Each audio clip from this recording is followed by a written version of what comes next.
আসসালামু আলাইকুম। আজ শেয়ার করব ইনস্টাহুইপ ক্রিমের টিউটোরিয়াল A to Z একটি রেসিপি। নতুন এই ক্রিমটি আমি ব্যবহার করেছি, আমি কেমন ফিডব্যাক পেয়েছি সব জানাবো আজকের ভিডিওতে। চলুন তাহলে দেরি না করে শুরু করা যাক। এখানে আমি ইনস্টাহুইপ ক্রিম নিয়েছি, আর এই হুইপ ক্রিম এই প্যাকেটের গায়ে সব কিছু লেখা থাকে। এখানে ক্রিমে 1 কেজি পরিমাণ ক্রিম আছে, আর এখানে লেখা আছে কি ফ্রোজেন, মানে এটা ডিপ ফ্রিজেই ফ্রোজেন করতে হবে। আর এটা যখন বাজার থেকে কিনে আনবো আমরা, অবশ্যই এটাকে ফ্রোজেন অবস্থায় কিনে আনতে হবে। আর এটা ব্যবহার করার 1 ঘন্টা আগে বের করে রাখতে হবে। আর বর্তমানে যে গরম, এই গরমে মিনিমাম আধা ঘন্টা আগে বের করে রুম টেম্পারেচারে রাখলেই হবে। এরপর প্যাকেটটাকে খুব ভালোভাবে ঝাঁকিয়ে নিতে হবে। ঝাঁকিয়ে নিয়ে প্যাকেটটাকে ইনস্ট্রাকশন অনুযায়ী খুলে নিতে হবে। আর ক্রিম তৈরির প্রসেসটাও ওনাদের প্যাকেজের গায়ে খুব ভালোভাবে লেখা আছে। এবার ক্রিমটাকে আমি সংরক্ষণ করার জন্য একটা এয়ারটাইট পট নিয়েছি। এই পটেই আমি সবসময় ক্রিম সংরক্ষণ করি। এভাবে করে ক্রিমটাকে পটে ঢেলে ঢাকনা দিয়ে আটকে ডিপ ফ্রিজে রেখে দেব। এটা মানে অনেক দিন পর্যন্ত ভালো থাকবে, ক্রিমে কোনো রকম সমস্যা হবে না। আমার যখন প্রয়োজন হবে ঠিক একই নিয়ম অনুযায়ী আমি বের করে নিলেই হবে। তো আমি পটে রেখে দিয়েছি, আর বাকি এখানে আমি প্রায় 2 কাপ পরিমাণ ক্রিম নিয়ে নিচ্ছি।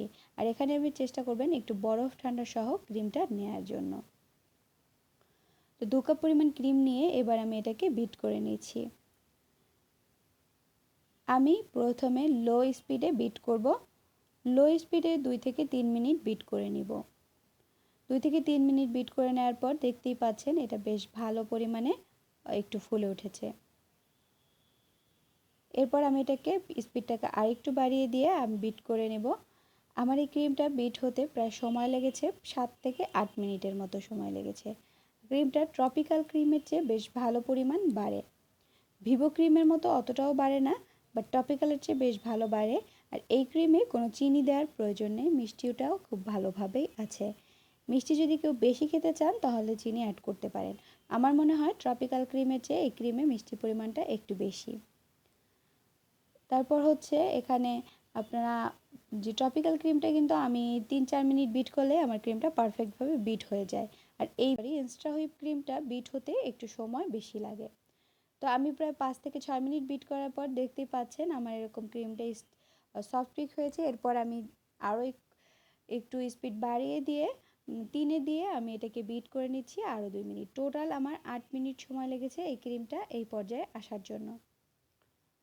এবার আমি ক্রিমটাকে দেখিয়ে দিচ্ছি, আর এই ক্রিমটাকে ফ্রিজে রেখেও একটু সেট করে তারপর হচ্ছে আমরা কেকের জন্য কাজ করব।